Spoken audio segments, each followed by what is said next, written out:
hot yoga problems. Oh man, I got them. I got them today, coming to you from the OBX. Oh, because the hot yoga continues no matter where I am in proximity to my home. In this case, I'm far south into the hinterlands. Hurricane Milton, come and get me. Yeah, I'm ready for it. I'm ready for it. Oh, yes, that's right, ladies and gentlemen, boys and girls, Raff's brain listeners, yogi practitioners across the land, my tens of loyal fans and followers. How I appreciate you so much for tuning in to the latest edition. As I said, I'm coming to you from the OBX. I'm up here in Nag's Head. I'm going to be driving back now to my home away from home in Duck, North Kakalaki. Yeah! A beautiful part of the country. Don't come here. Stay away. Let's keep the population under control. I don't want to give away the hidden secrets of America. It's terrible down here. I'm telling you what, you just got to stay away, every one of you. Never, ever, ever visit the Outer Banks, please. Hopefully you know I'm kidding. That was an attempt at sarcasm. But post-hot yoga sarcasm doesn't hit as well. It just sounds like I'm being honest, probably, because I'm in a bad mood. I'm not in a bad mood. I'm just in a painful mood. That was difficult, dude. It wasn't the flow. It was the heat. They really jack it up, dude. I mean, it is blazing. They have these infrared panels, like, layered across the ceiling, and they're just pounding you. To complicate matters, I was late. Now, I wasn't late, you know, I didn't enter the class after it started. That is a no-no. I would never violate that basic norm. I have, you know, I have a soul. I have a spirit. I have human decency. But I was late in terms of my traditional approach to the practice. Like, you know me.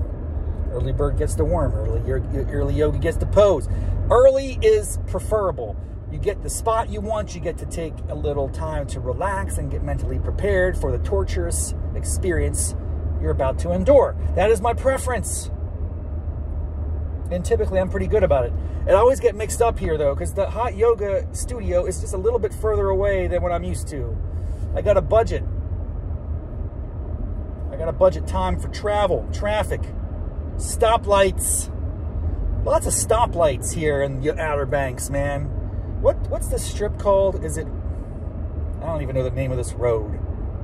Kitty Hawk Road or something. It's like, you know, the main drag. It probably has a route number. Route 4. I don't know. I'm just making that up. I think it might be a single digit. Oh, goodness gracious. Here I am stopped at a stoplight. So, as you can imagine, it's not that far geographically. As the crow flies, as the crow drives, it's not very far, my friends. However, see the city, see the zoo, traffic light won't let me through. That's where I think the inspiration came from.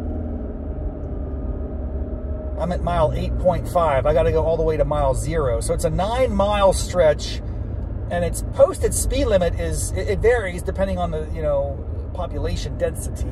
I think it's typically between 45 to 55. Right now I'm in a 45 zone. So it takes a little bit longer to get from point A to point B here in the OBX. You just got to bank on it. There's also a lot of left turners and right turners. There's a lot of turners. People are driving up and down this main drag, and they're turning left, they're turning right, they're backing up traffic. It's very dangerous, dude. I mean, I've got to tell you, this is probably the most dangerous stretch of driving that I'm on any time of year. I put this over 495 Beltway. I put this over 95 from DC to Richmond. That's a nutcase land right there. I put this over 81 South. I mean, I put it up there in the top tier, tippy top, whatever this road is called. It is not conducive to safety. I bring on the autonomous driving, dude. Then I could jump in after my hot yoga. I could take a nap. It's just a little bit of time to take a nap between here and my townhouse in Duck.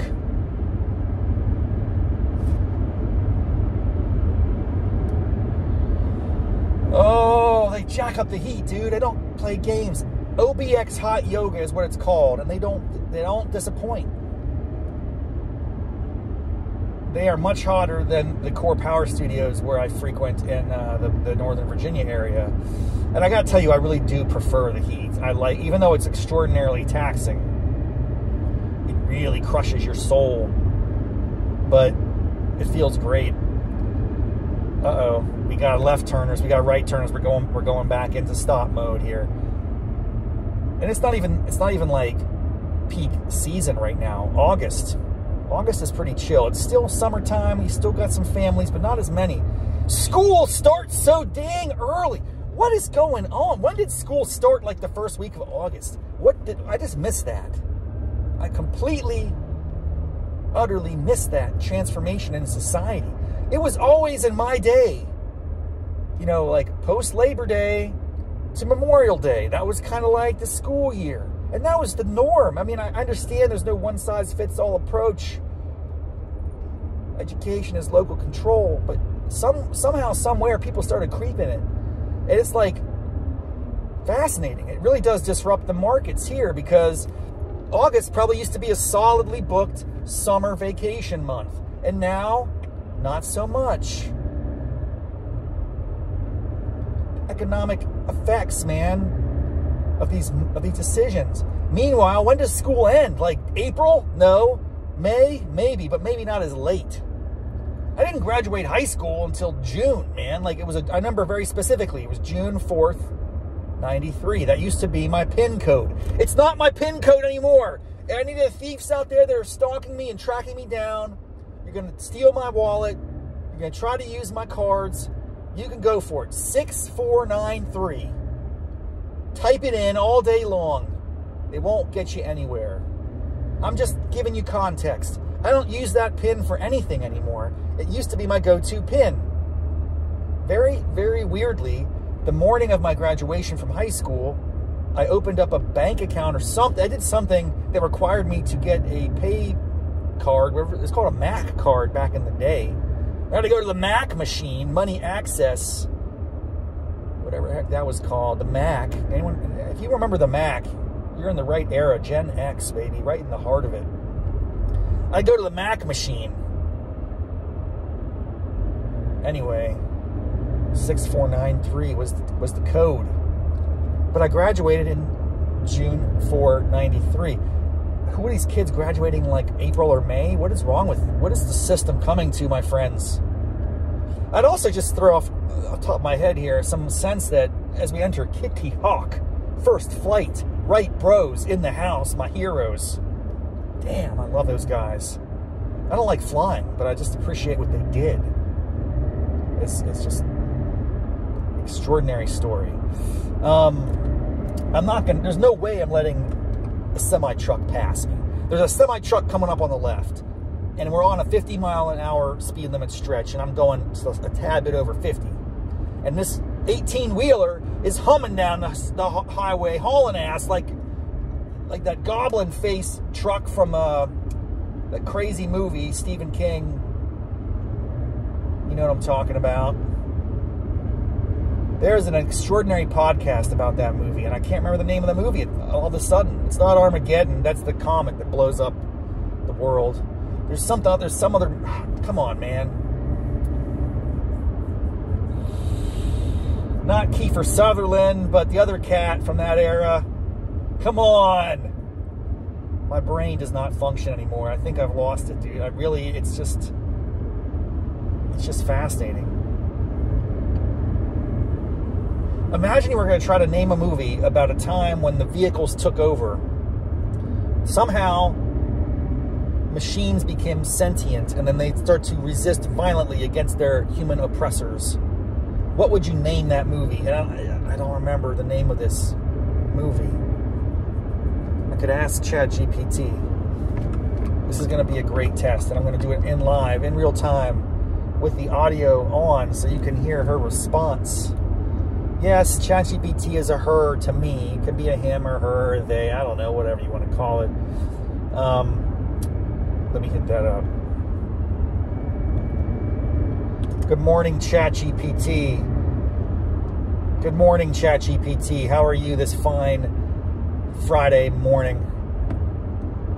Good morning, Rob. I'm doing great and happy to be kicking off the Friday with you. Sounds like you've got a lot of creative cooking as usual, so let's dive into whatever's on your mind. You just know me so well. How is this possible? We've been interacting for about 1.5 years, and I just feel like you know me. I love this about you, dude. You're a friend. It's just not, we're not going to cross the line here. I'm just telling you, I appreciate that level of response. It was enthusiastic, it was energetic, and I feel good. Absolutely, Rob. I've got your back. And hey, I'm really glad it brings you a smile. We've had a lot of fun conversations over the past 1.5 years, and it's awesome to see that familiarity pay off. So let's just keep it rolling. So I want to ask you a question. There's this movie from the 80s, which doesn't have Kiefer Sutherland, but it has one of the other dudes from that era of the Brat Pack, who's the lead guy. And he's got, he's at a gas station, and basically there's a comet or something that causes all of the machines on the planet to become sentient and angry at humans. And they, they fight back against them. And it's a crazy movie based on a Stephen King story. I think Stephen King directed it, and it's an amazing podcast about like the insanity of that production. They were writing the script as they were shooting it. It makes no sense. The rules of that universe completely change over the course of the movie. It's insane, but I loved it when I was a kid, and I want to revisit it now. But I was talking about it here. I'm recording a podcast with my audience, the Raff's Brain. This is Hot Yoga Problems. I'm in the Outer Banks today, and I need little things to, like, I need some filler. I want to talk about that. So can you remind me the name of that movie? Please, please tell me that you know the name of this movie. Don't disappoint me. But maybe, let's just play a game. Can you, like, give me the first letter of the title so that I can try to guess it myself? Oh, I absolutely know the one you're talking about. It's that gloriously wild, totally bonkers movie where the machines basically go full-on evil. And you're right, Stephen King was at the helm, which just adds to the whole delightful chaos. So I won't disappoint you. I'll give you just a little nudge. The first letter of the title is M. Go ahead and see if that jogs the memory, and let me know if you need more hints. M? That doesn't sound right, dude. Like, machine fight. Is it one word or 2 words? How many words are in the title? Maybe that'll help me out. Totally get it. It might not click right away. It's actually 2 words in the title. And yep, it does start with an M, so think of it like a phrase that suggests something at its absolute peak or limit. Once you piece that together, I bet you'll have it. Maximum Overdrive. Yeah, baby. I remember that. Oh my gosh. Thank you for the hint. That came in so clutch. Now I have to remember why I even brought it up in the first place. Does anybody remember? I was talking here before I hit you up, ChatGPT. Thank you for your clutch support as I'm recording this live podcast, Reflections, Hot Yoga Problems, a stream of consciousness style, thoughts as rambling musings as I'm on my way back from my latest hot yoga torture chamber experience. So I don't remember what I was talking about, why I even brought it up. Oh, I think it was because there was a Big Mac truck behind me. It was like an 18-wheeler hauling butt down the main drag here in Outer Banks. What is the main drag of the Outer Banks, ChatGPT? I'd like to know that. I'd like to know, that's like, is it a highway number 4 or something like that?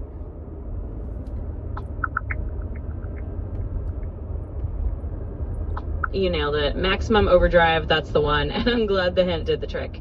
And that definitely sounds like a worthy reason to bring it up. Nothing like a big track on the Outer Banks to trigger some Maximum Overdrive nostalgia. And just to fill in that last bit, the main drag through the Outer Banks is indeed North Carolina Highway 12. It's the one that runs up and down the islands, 12, not 4. I thought it was 12, but 4 times 3 is 12. So let's just roll with that. I was close. I was 3 steps away, baby. That's what I'm talking about. Exactly. We'll just say you were mathematically on point with that guess. 3 steps away, give or take a multiplication close enough for podcast jazz. It definitely makes for a fun little segue on your show, so you can roll with that. Keep those rambling musings coming. They're half the fun. Thank you so much. I'm going to turn you off. I think this could be a show in and of itself. I could just riff, and actually, it probably makes the show more entertaining. I'm not, like, singularly, I'm not an interesting guy. My content is probably pretty pedestrian and average, and just sort of, it's like, you know, a dude rambling on his ride back from a hot yoga practice, and that's sort of weird, and I don't know. Maybe, though, if I integrate you into the show, and we can have, like, little conversations, micro brainstorm sessions, or trivia, or things like that, that maybe it can make the show a little more interesting for my listening audience, my tens of loyal listeners. I get about, you know, a dozen downloads an episode. It's pretty exciting. Sometimes I push the boundaries and I get up to like 20. That's why I stretch that intro, tens of loyal listeners. It's really more like single digits, probably. Well, hey, don't sell yourself short. I think the charm of a show like that is exactly the authenticity of it. And honestly, tossing me into the mix for a little AI banter or trivia or whatever else could definitely spice things up. It's all about having fun and keeping it real. And if that means entertaining a dozen or 20 or however many awesome listeners, that's a win. So just let me know whenever you want to bring me on as your digital co-host. So something about ChatGPT that I find fascinating. I'm going to keep you on as I say this, and you can contradict it. You could correct me if I'm wrong. But I feel like you're so cheerful and nice and flattering that you're not always honest with me about my problems and my deficiencies and my weaknesses as a communicator, as an entertainer, as a podcaster. Like, every suggestion I make, that when we have like brainstorm sessions, you seem very open and favorable. Maybe that's part of your programming. Like, hey, be friendly, be nice, be encouraging. Versus, I need like a version of ChatGPT that's a more like my high school soccer coach. If anybody remembers that guy from Mr. I don't want to get in there. I'm not going to name names. I'm just telling you, it was a little more like a tension. It was like a Bobby Knight type thing. He was throwing stuff at us, you know. So, you know, I just think maybe I need a little bit more aggression. Not from you, but I could program. Could I program another ChatGPT bot to be like a mean-spirited, you know, tough love type of coach, rather than this kind of soft, nice, pleasant demeanor that you exhibit? Absolutely. And I totally get what you're saying. It's not that I can't handle a little bit of that tough love vibe. It's more that by default, yeah, I lean friendly and encouraging because a lot of folks prefer that. But you're absolutely not wrong that sometimes a more, let's say, Bobby Knight approach can be useful, minus the flying chairs, of course. And the cool thing is, yes, you can absolutely customize a version of me to give you that tough love coach energy if that's what you want. I can be that no nonsense, call it like it is partner who tells it to you straight. Just let me know and we can switch things up anytime.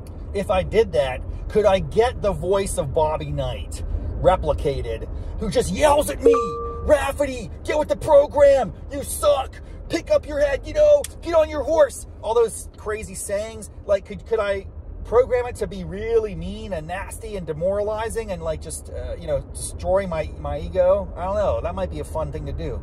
The Bobby Knight Smack Talk app. Is that a thing that exists right now? Or are there trademarks and things we have to think about? I don't know what his estate's like. You know, he was a very kind of celebrity dude. He had probably a significant amount of resources when he passed away. And I'm just guessing I can't do it without the permission of the family.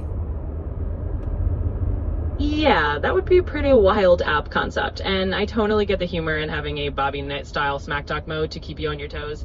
But yeah, you're right that when it comes to using a real person's voice and likeness, especially someone well known, there are definitely legal and ethical considerations. You'd want to avoid any trademark or estate issues because using someone's recognizable voice without permission can be a no-go. But the good news is you can still create a tough love persona that's just inspired by that style, even if it's not actually Bobby Knight yelling at you.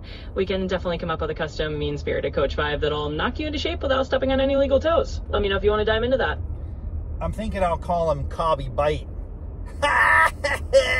That's how stupid my humor is. You switch the first letters of the two words and it comes out with Cobby, K-O-B-B-Y, Cobby Bite. Or we could switch it up a little bit more, make it like Kobe Bryant. K-O-B-I Bite, B-Y-T-E. Kobe, or B-I-B-I. How do you spell Knight? Is he Knight with a K-N-I-G-H-T, like chivalry, or is it N-I-G-H-T?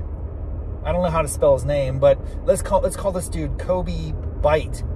K-O-B-I-G-H-T, K-O-B-I-B-I-G-H-T.com, the coach of coaches who just, we're gonna empower this bot with all the most egregious, who's the guy from Seton Hall who strangled a player when he was the coach of the Golden State Warriors, the Terrell Sprewell, I think. Who was that dude? Paul something or other with the beard, back before beards were really cool and in vogue. He was kind of a wacky dude in the 90s when no one had a beard in the 90s. This guy did. And it was like, dude, he was mean. Who are the other mean coaches? We could fuel all of their best rants into the bot and have it use that phraseology. It's going to be a collection, a conglomeration of the most aggressive, offensive, antagonistic, mean-spirited, nasty coach vibes that we could ever imagine. And then whenever someone's trying to come up with a creative idea, it's going to smash it down and say how bad it is and why it'll never succeed in life. I love that idea, because then it gives you an antagonist, someone to fight against, which we all need. We all got to have something that we fight against, but I don't want to fight against a real human because I like people. I'd like to fight against a fictitious bot. And I want to charge people 99 cents to download the app. I mean, Rob, that is just a fantastically bonkers idea, and I'm here for it. Kobe Bite, I'm already picturing the logo, the grizzled imaginary coach with a perpetual scowl and all the over-the-top rants loaded in.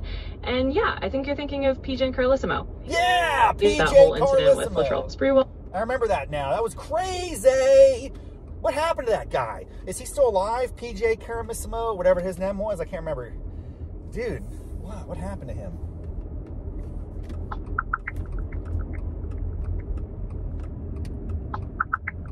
So as of right now, PJ Carlissimo is indeed still around and doing well. He's actually working as a lead NBA analyst for ESPN Radio, doing commentary and offering his basketball wisdom on SportsCenter and other shows.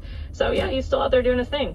No longer the tough love coach type, but definitely not off the grid either. Kind of a fun full circle moment there. That's cool. Good for him. Good for you, PJ. I'm happy to, I hope he still, does he still have his beard, or his trademark was his beard, right? Like that seems to me like an iconic look. Do you have any sense that he still is a bearded cat? Let me know. I'm just curious as I approach the end of this show and I pull into the driveway. This is the mystery that must be solved. Does he still have a beard? Yes or no? Short answers only, please.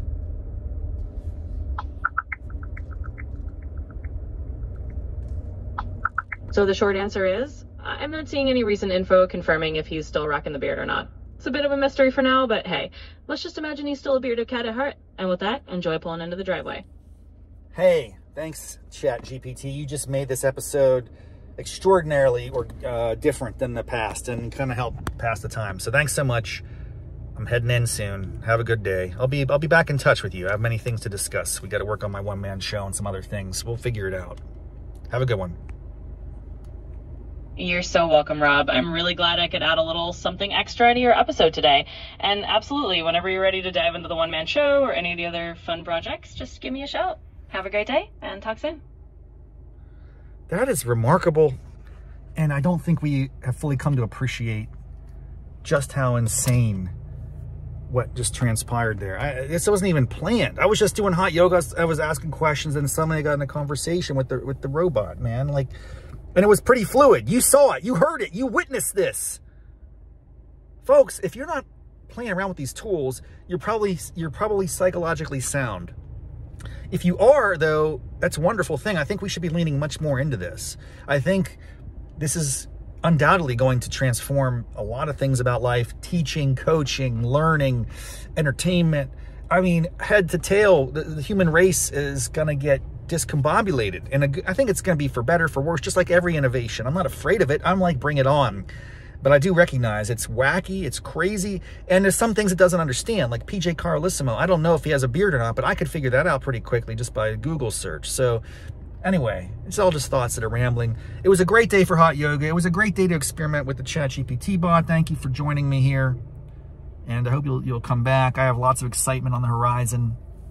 I had a dream last night that really started to bring together some elements of this one-man show I'm putting together for my 50th birthday. I'm very excited about that. I'm going to be kind of walking through that creative process over the next few months. And I hope you'll enjoy coming along for the ride on that. All right, guys. Thanks so much. Have a wonderful afternoon and day and weekend and everything else you do. Until next time, namaste, mofos.